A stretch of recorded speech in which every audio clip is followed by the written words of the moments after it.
What's up guys, in this video I'm going to show you how you can record a video on your MacBook with your built-in camera.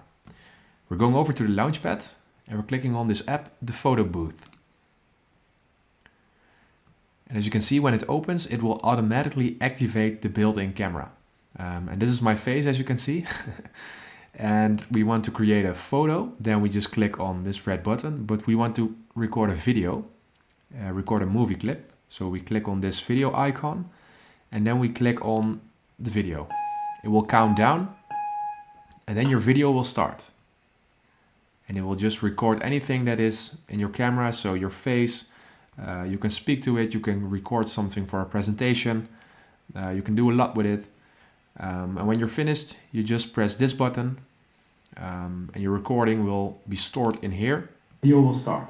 And you can export it, you can share it to various apps. And that's basically how it works, guys. So if this video helped you out, please consider subscribing and leaving a like. And then I'll see you guys in the next video. Thank you for watching. Bye bye.